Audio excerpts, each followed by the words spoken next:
Hello and welcome to Buying and Beyond, the podcast that takes you behind the scenes of retail buying. We're Kate and Linz, and together we have over 30 years experience in retail. We'll be talking all things retail buying and beyond, so grab your drink of choice and come and have a giggle with us.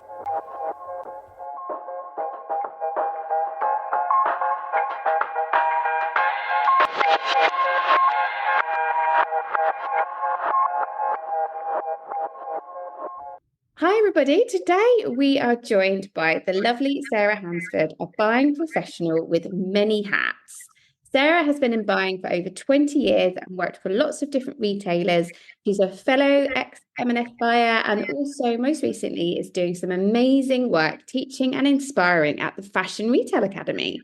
Hi Sarah. Morning Lindsay, how are you? I'm good, thanks. Thanks so much for joining us. Absolutely. So shall we dive straight in? Let's start at the very beginning. And do you want to just start with how you got into buying? Indeed, it's so long ago, I can hardly remember. But I did a history of art degree and wanted to do something creative, but always sort of had a bit of a business head as well. Mm-hmm. And I knew someone who was actually on the M&S grad scheme and decided that actually that seemed like quite a good idea. And my very, very first job when I was at school was a Saturday girl in Laura Ashley. And, I would sort of flounce around in floral dresses, asking people if they wanted to try perfume. And measuring out the furnishing fabric, that was my favourite job. And when I was there, I sort of thought, who is it that decides, that they're going to do that dress in blue and pink and in yellow? And that sounds like quite a good job. Yeah. Put that together with the M&S thing. And ended up, after my degree, joining the M&S grad scheme and kind of went from there. Oh, great. I mean, I heard so many things about the grad scheme. I actually was really good friends with someone that was on it. And I was always really envious of anybody on the grad scheme because it just seemed like such a great way to get into it. Yeah, it was. It was really fun. It was very fast track. I mean, I think I did it I was a trainee buyer only for about 2 years. And then I was given my own department. And it was funny, when you were a trainee, your job title would be Sarah Hansford. It was range selector then, which sounds like something from some kind of weapon, with T in brackets after it. And then when you got it was called being made up, you dropped your T and you would celebrate dropping your T because then you were range selector without a T. So yeah, I dropped my T. I started in hosiery and then dropped my T and went to jewellery. Oh wow, brilliant. Yeah. A while ago, but yeah, happy times. Yeah, and what was it like back then? I mean, in terms of what you know now, like how would you compare it to starting your career to how people have to start their career these days? So different. Yeah. So different. And I feel fine. I see it with my students. I feel for them because the job application process now is so automated, isn't it? And you apply through a platform, and often you don't even have a contact. So, I remember, I printed off, or my dad printed off for me, 40 CVs and I posted them to someone with a name and then I could load it up. But now you just upload it into the ether and you never know. And if that software scans out your CV because it doesn't like your formatting or it can't recognize your address or something, you just get an automatic rejection. I see students, they upload and within 10 minutes they've been rejected. Well, no one's made a rational decision about that.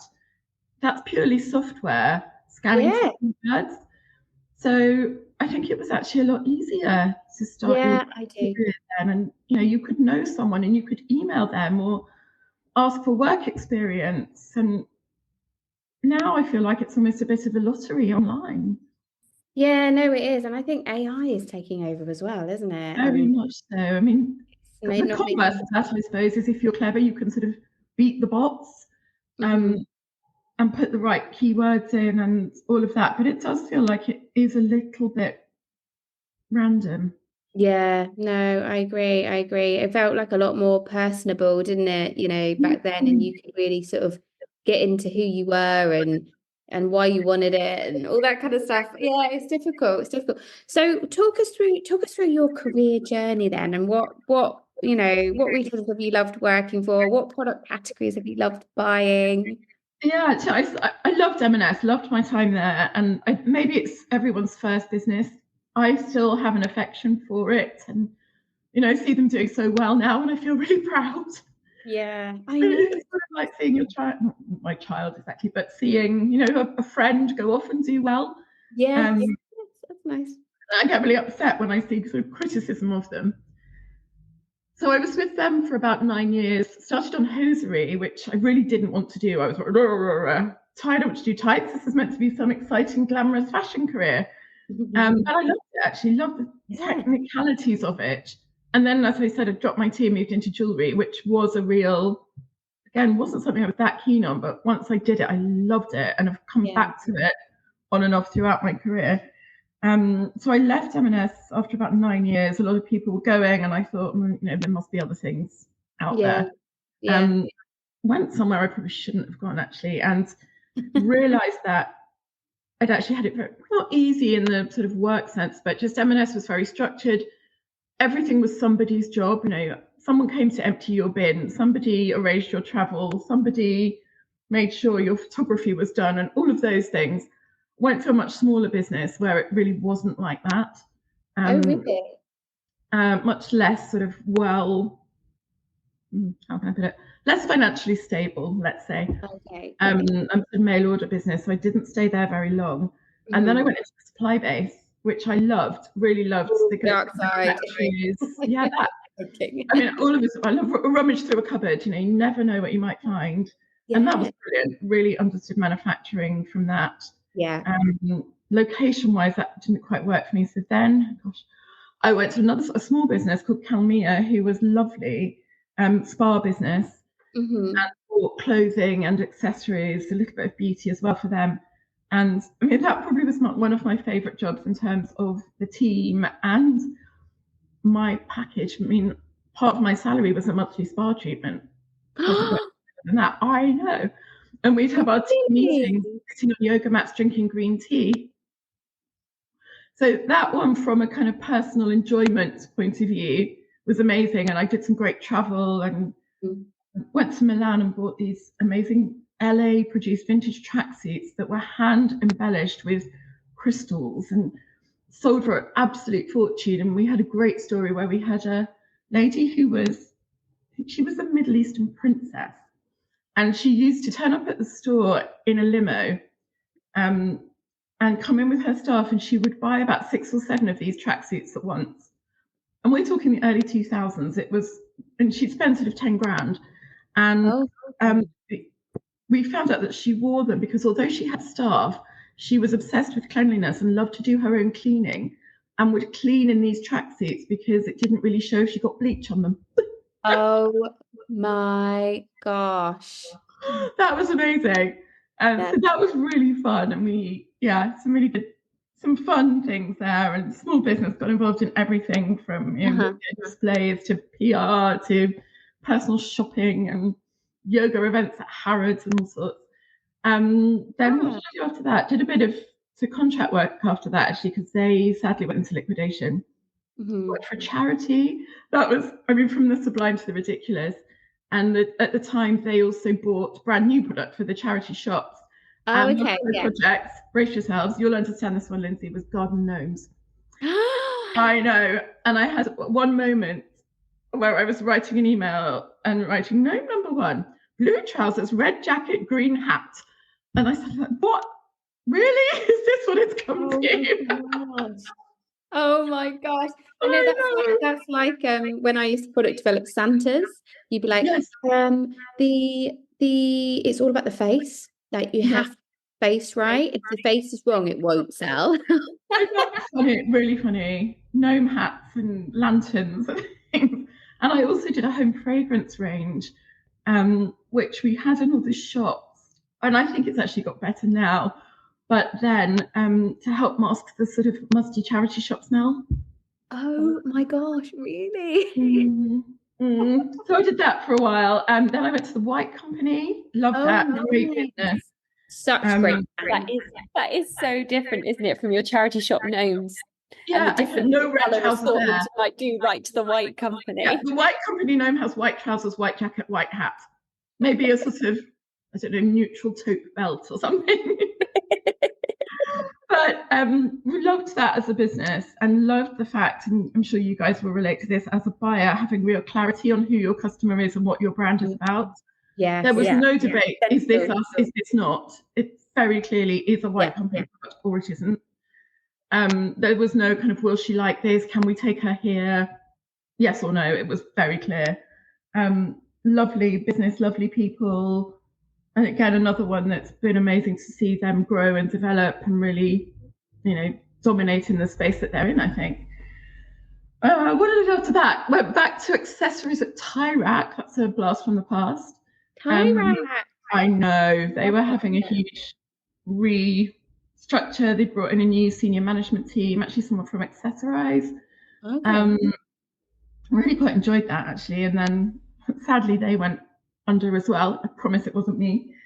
And then I went back into a more corporate role with Arcadia and was with them for about 6 years with BHS, doing accessories. And then for the last year or so, I did lingerie. And then from there, I went to QVC. So the crazy world of TV shopping. Did you ever get in front of the camera?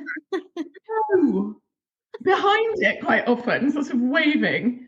And that's as a buyer is really different, very, very different business model, different type of role, but really fun in that you see your sales as they happen.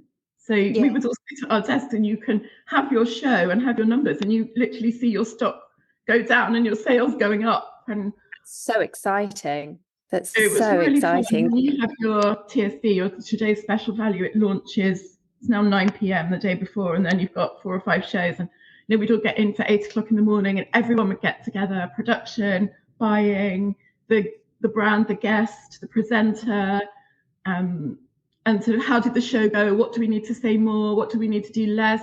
We need to make sure we show this a bit more and show how the floor gets cleaned, or make sure we wear it on a model a bit more. And the blue's sold out, so we need to push the pink. So that's what an absolute buzz. It's really fun. And not so much fun when it isn't going well. We're like, we should have sold this much. We've only done that much. That can be a bit spiky. But would you then, if you had something like that, would you have the opportunity to have another segment to then push it? Yeah. Using a different way to kind of market to the customer. Yeah, they are planned in that way. Very occasionally, you might have 4 slots in a day. If it's really awful still at the end of number 2, they might pull the 4th one. Because obviously it's all about airtime. Your airtime there is like your store space. Mm-hmm. Yeah. So you're not going to waste an hour's airtime on something that's not working. Mm-hmm. But they can. So would you then take it away and think about how you could remarket it, and then you'd have a chance to kind of redo it and sort of relaunch it again in another way? Other lines in that hour that you can drive more, and your planners. So the planners are sort of the merchandisers. They might think, I've got this deal. I wasn't planning on airing that, but it's here. It's in stock. I'll put that in the show as well. Let's see if we can drive it that way. Or I had this going live at 4 o'clock and it was meant to be £100. Well, let's just do it at 85. Or that sort of decision making. Really real fun. Trading. Yeah, it's proper trading. It really is. Yeah. Then I suppose that was when I had the change. So not that change. We'll keep it in. I don't mind. So during the time at QVC, I had done quite a bit of mentoring. They had a grad program, and one of the graduates sat opposite me. And I can remember, it's really funny, is that there's certain moments that stick in your mind. And I was sat with her explaining, I don't know, something or other. And our training manager also sat on the same bank of desks as us. And she said to her, you need to listen to Sarah. She's got loads of experience. She knows what you're talking about. You're really lucky to have her. Oh. And it kind of stuck in my head. And I thought, have I?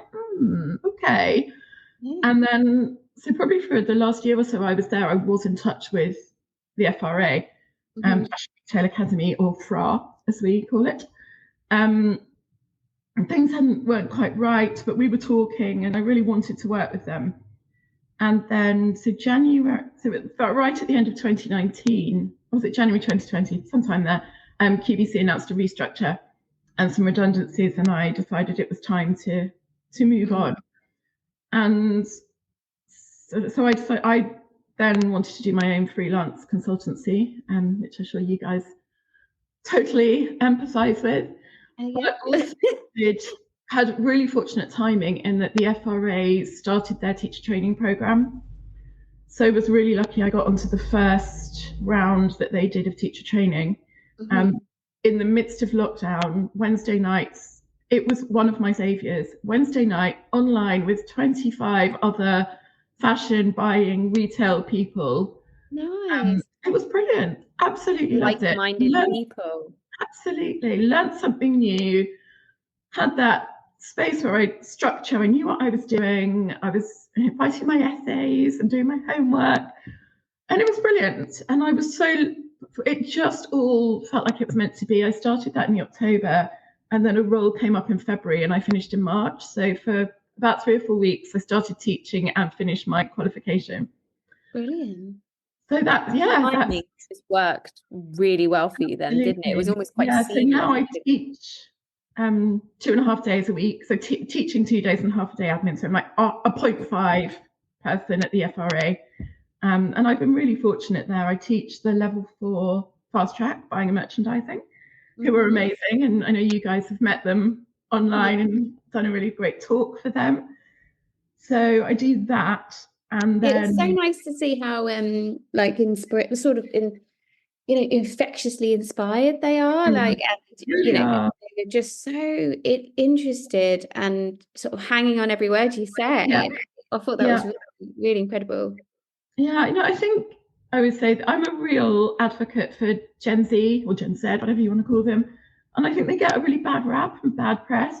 But actually, they're so engaged. They sort of have a level of self-belief. They're very articulate, particularly around emotional stuff, which, God, you didn't mention any sort of feelings. When at M&S, if you had any kinds of emotional personality, that was you done. They're just very, I find them really inspiring, actually, and I learn a lot from them. It's when the moments I love is when you get the email saying, and I got this email, Sarah, 4 exclamation marks, I got the job. I'm doing this, and thank you. I couldn't have done this without you. And it's when they're the ones as well who've maybe struggled a little bit. Because you see the ones that are obviously going to do brilliantly, get a distinction, go into a job, and off they go. But You've got no worry. Yeah, the ones who struggle, who slightly drive you mad sometimes, but you work through it with them and you find an understanding. When they actually is more rewarding. Yeah, when they said something like that, or they do a really great piece of work, it's so satisfying. It's yeah. Oh, lovely. I'll shut up. No. That's I think that's what Kate and I found. Sorry, speaking for you, Kate, but we found that like such a nice part of our jobs is nurturing people. Yeah, and it makes my heart warm hearing those stories. It's so nice. It's really lovely. It's a really different thing, but it actually gives you a lot of other skills. I think the coaching piece. Confidence. I remember the first time I went into a classroom and there's sort of 26 teenagers all sort of staring at you, waiting for you to impart wisdom. And I was really scared. And once I remember, the first time I had to give negative feedback about an assignment. I was like, they're either going to cry or they're going to punch me. So things like that, you learn how to frame those kind of things and how to have those conversations and be real without demotivating them. And all of those skills are so valuable in a buying role, aren't they? Or any kind of business. Yeah, and I think so many things you learn through buying that you almost feel that you could just kind of be thrown to anybody and see things. But it's definitely when you've got a different audience, you do sort of like stop for a minute and just think, oh gosh. And it's like you say, it's knowing how to encourage and not demotivate people. And you want to make sure that you're giving the feedback, but that people will take that on board and move forward with it, rather than you giving the feedback that they need and it just giving them a real blocker, and then they don't go anywhere. And I think we see that a lot again in buying and in buying offices. I think far too often everybody is ready to give feedback, because I think you learn very early on, don't you, in buying, that feedback is a gift. We all want feedback. We all get it, whether we want it or not, from the leadership team. Yeah, absolutely. So you have to learn how to take it. But actually, I don't, it's definitely, as you say, a skill to know how to give feedback and to motivate rather than just to kind of piss people off. Yeah, definitely. And I think I've learned as well, there's not a one size fits all approach. And certain people will respond, like you mentioned, to that really nurturing, very encouraging, almost sort of too much. And others actually will respond to what's that? You can do better than that. Come on, sort it out.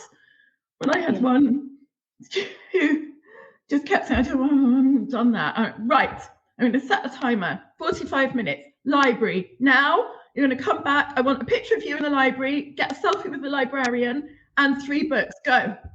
Oh, I'm not. You're wasting time. I've set my timer. Go. And I love what I want to selfie with the librarian. That is so good. Go and check if she's in there. And someone came back like, she's in there. She's got 2 books. I'm like, right, tell her she's got 10 minutes. And she came back. She's like, found some really good things for my project. There you go. So sometimes that kind of approach works. It's understanding that personality type, isn't it? Understanding the personalities that you've got within your team and what will work with one, a bit of tough love with one, or a bit of like a joke with another. Some just like it really direct. And that works both ways as well, doesn't it? I think that's what you learn as well in many roles. But in buying, you've got so many different personalities. You have a lot of red personalities where you just have to be to the point and just strip out any of the fluff. But then you have to be mindful that actually creatives, if we're being, kind of stereotypical, can be a little bit more softly. So to your designer, you might need to be a little bit more, okay, well, I love what you've done. However, could we just tweak the colour? Whereas even more. Yeah. Or to one of your buyers, they need to be motivated with, that doesn't work. What's your plan? Where are you going to do it? Or with your merchandiser, you might have to be a bit more direct and talk kind of more about the numbers rather than like, I don't think it worked because it was blue. They'll be like, I don't think it worked because we bought 40,000 units and we only sold 30,000 units. You need to kind of adapt your communication so much, don't you? Yeah. Oh my gosh. Yeah, absolutely. I think we all become experts at that and we don't even realise. Yeah, no, definitely. So circling it back to buying and being in the thick of the industry, what's one of your favourite moments in buying? Oh my gosh, Lindsay, I've got so many. I was sat last night making go down memory lane. Yeah, most of them are quite comedic. I'll take a couple of serious ones first. I suppose one of my it's when you feel proud of it, isn't it? You see someone in the street wearing your product, or I remember I used to buy handbags, and we had a phase where those sort of character bags were really on trend, like owls and sausage dogs. You guys you're nodding, yeah. And I remember seeing a staple of accessorize. Yeah, with one of our bags on her lap and sort of taking a photo to send to my junior buyer. Like, look, Aussie the owls on the central line. That kind of stuff. Because they had to have a name as well, didn't they? It wasn't just the owl bag, it was Aussie the owl. I couldn't remember what our sausage dog was called. What was his name? It was named after one of the girls' sausage dogs, Arthur. Oh. And Arthur he had all sorts of adventures, and he had a seaside scene and a shopping theme, and oh gosh, makes me itch thinking about it. Things like that. And right at the beginning of my career, I remember at M&S we had a lot of problems with silver jewellery tarnishing, and I had this amazing tech, and I said to him, I want platinum plated, but the suppliers are telling me I can't do it. Platinum plated would be amazing. It wouldn't tarnish. It's really premium. And he was a bit of a geezer, and he said to me, you leave it with me, darling. I'm going to China. And he got on a plane, went off to China. 3 weeks later, walked into the office, slammed a necklace on my desk. There you go, platinum plated. I'm like, brilliant. 6 months later, in-store, PR, world first, platinum plated jewellery. Like, yeah, that was really. Oh my God, what a successful moment. Yeah, I love that. So much reliance on tech, though, aren't there? Like, they are your go-to. It's just like, can I do this? Why can't I do this? Make this happen. I need this. How are we going to do it? I mean, I've never worked Wheeler Dealer one, but I wish I had. He sounds incredible. Yeah. Brilliant. Absolutely brilliant. You leave that with me. You leave that with me, darling. But it's lovely when they know the industry so well. I mean, some can be kind of absolute sales prevention, can't they? Yeah. And break all your samples, and you're just like, my last one. Yeah, I needed that for a press event in 2 days. I can't do that if it doesn't have any buttons. Yeah. Yeah. But on the flip side, I did have one who, in a ceiling meeting said to me, I don't think I'm doing my job properly if I don't find a problem with every item. I was like, what? No. Please don't find a problem with all 57 of them.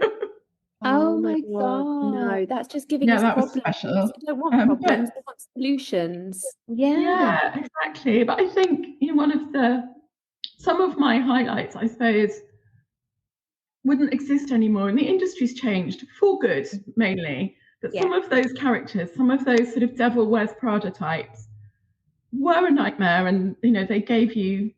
I mean, it wasn't even a thing then, was it? Anxiety. But now I think I'd have been off sick with stress for most of the first 10 years. Now you can identify what that feeling was. Yeah. But now it's a name for it. Things they would do. I had they're called senior selectors in those days. And she was a real character. And we were doing a New York trip, and we were on, we were on Virgin upper class, not shabby. Mm-hmm. And in those days, they used to send a car. You got a car from home, and you check in the car, and they take your bags, and then you just sort of wandered through to the lounge like Beyonce, and you wouldn't see a suitcase.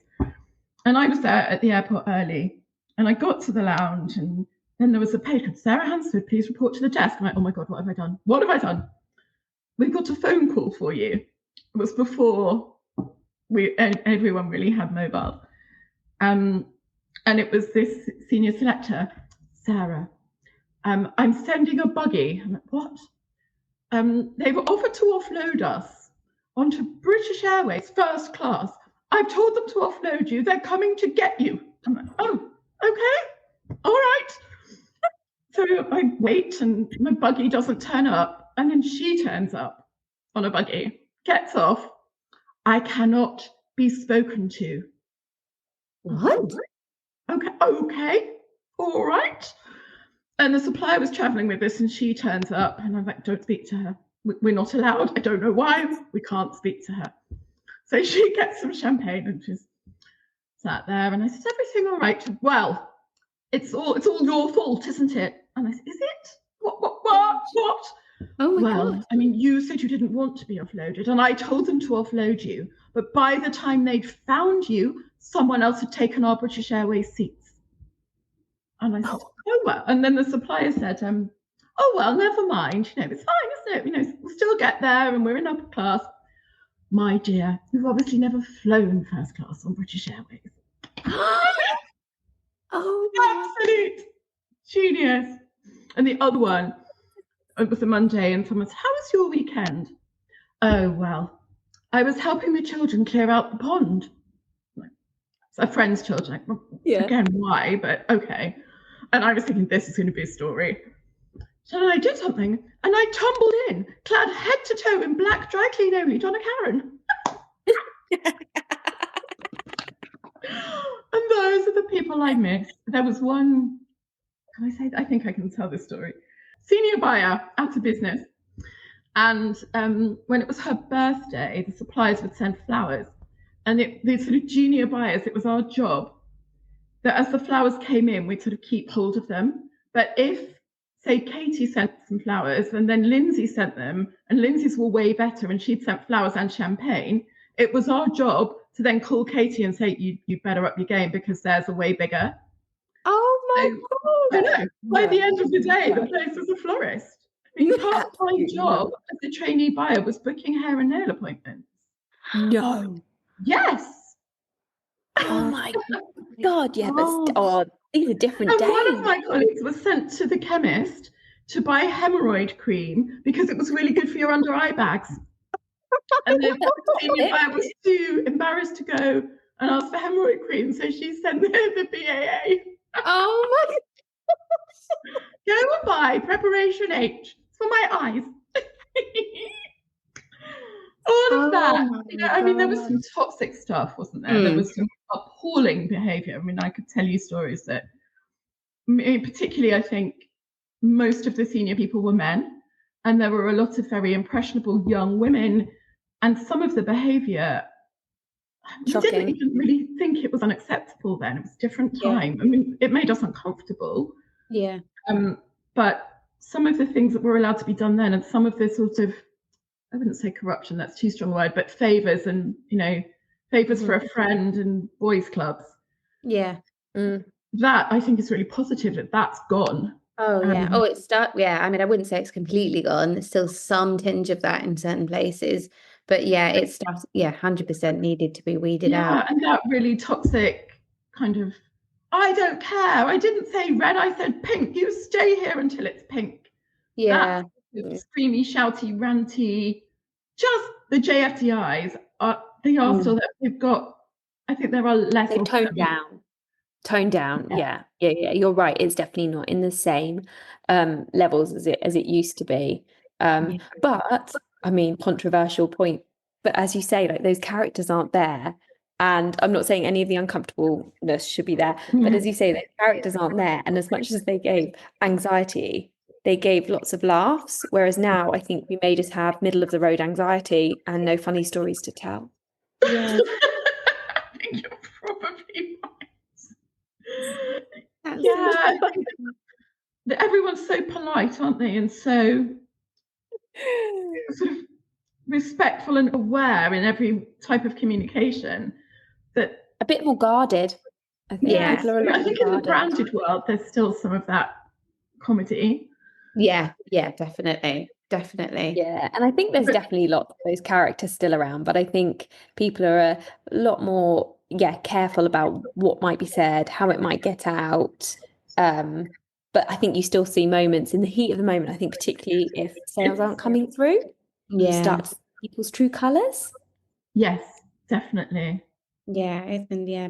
Well, I don't feel like we really need to do a retail therapy segment, because I felt like you've just given us about 5 of them. Dining out on those, So shall we finish with, and you may have really already touched on this, so feel free to repeat. What's been your most rewarding moment of your career? Oh gosh, I don't know that I could have one. Yeah, I mean, there's a lot. Kind of being tasked to relaunch accessories at BHS. And we did it, and it was phenomenal. And I was a senior buyer at the time. My buying director was like bringing all these people in to see our range and constantly being, can you rack this up? I want to show the chairman, the this, the head of that, the retail director, the store managers, all of these people. And our chairman, I won't mention the name, coming in and phoning then a buyer from another brand in the group and saying, get yourself over to BHS, I want you to have a look at this, and saying to me, can you go and teach them how to buy handbags? That was amazing. That was what one, kind of professional buying proud moment. And like rewarding, the teaching thing is rewarding, and seeing them, I would say, like releasing them into the wild, seeing them go off and get their jobs and post on LinkedIn, and next generation of future buyers. Yeah, when I was just sitting at my desk looking, not the last group, 2 groups ago. On our last day, we always do like a little leaving ceremony and some awards, and I do a speech and I cry. I always cry when they leave. Awful. And one group, sometimes I get a card or some flowers, or once I got a Fortnum's hamper. That was good. And some Selfridges vouchers. Note to future students. Exactly. Well. 2 weeks to go. Get on with it. Do you need us to call around, and we'll be your PAs? Give me this. Obviously, anyone listening can't see, but it's a little jar full of bits of paper. And I thought, what's that? And each one of them had written a little memory, and they put it in a memory jar. So on the days when I'm really fed up and I don't do this anymore, because we all get them, I pick a couple of these out and read them, and it reminds me why I do it. Oh, that's so nice. I love that. Kate, I feel like you and I need to do that to each other. Yeah, we would love those moments and reasons why we're doing this. I love that. Oh, Yeah, it's very sweet. So I think, those would probably be proud. So before we go, is there anything else that you want to mention about the FRA, the Wonderful Fashion Retail Academy? I could go on about it forever. Do you know what? It's something I had often thought of when I look back. When I was at university, I did some primary school teaching experience, realised that I was slightly allergic to little children. But it's always sort of been in my psyche somewhere. And I wrote, as a tiny child, when I was a little child, I used to sit all my teddies around and play schools. Oh. So I think it's in my blood somewhere. But I think I would just say to anyone who's thinking about it, explore it. If anybody is thinking about it and listening and wants to contact me, that's fine. I'm on LinkedIn at Sarah Hansford. Feel free, you can message me. I'll put you in touch with the right people. It's and you've great. got lots more great stories to tell them too. Exactly. And so the FRA is an amazing place. We've got well over 3,000 students from 16 up to degree level. They do all kinds of amazing courses: digital marketing, social media, styling, design, buying and merchandising, fashion business. Yeah. There is a great sustainable fashion degree now, things around data analytics, AI, all sorts. Come and explore it. We're also launching short courses, which are sort of aimed at, I suppose, can I say civilians?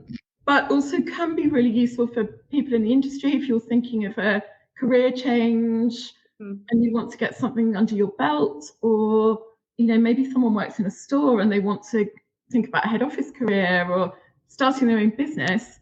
Those 2 4-day courses are really useful. So if you are any industry people who haven't looked at the FRA, have a look. We're in Moorgate. It's a really fun place. And if anyone just wants to come and talk to students, and they also, they're a huge resource. They are the future consumers.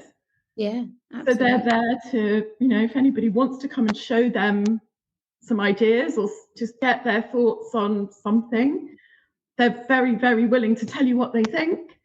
They're such a great focus group, aren't they, really? Yeah, they really are. They're interested and passionate about fashion and all things that surround it. We were also recently bought the London College of Beauty Therapy, so that's a whole, can't give anyone any free treatments, unfortunately. I'm going to say, do you go in there and then come out with like Botox? I don't come out looking 20 years younger. So that's another avenue. We've started to do food buying, education as well. Yeah. So it's a great place, and we moved to a new base in Moorgate in September, which is amazing. Beautiful building. The library's fabulous. It looks like a private members club. Maybe not quite, but it's a lovely space. And so the FRA is going from strength to strength. So if you don't know about us, have a look. And if anyone wants to know more, feel free to get in touch. Absolutely. We will put all your details in the show notes. Well, thank you so much for joining us, Sarah. Absolutely. Thanks, Sarah. That was brilliant. Bye. Fantastic stories. Loved it. Bye. Cheers. Bye.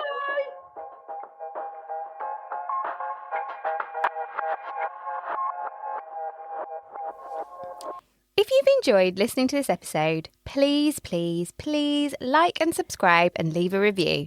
And if you already have, thank you, thank you, thank you.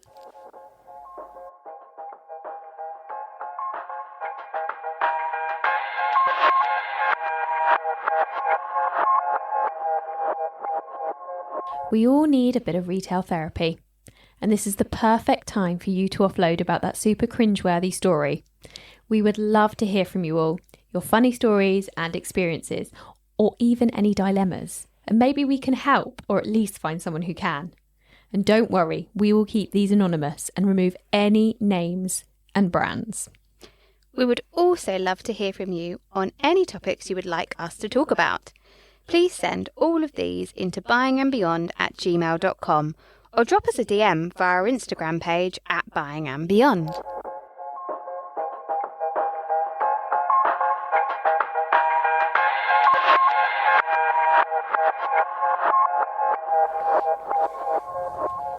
Kate, are you a drama queen? No, Drama just makes things interesting. that's true. All these thoughts and opinions are our own and based on our own experiences working for a wide variety of retailers.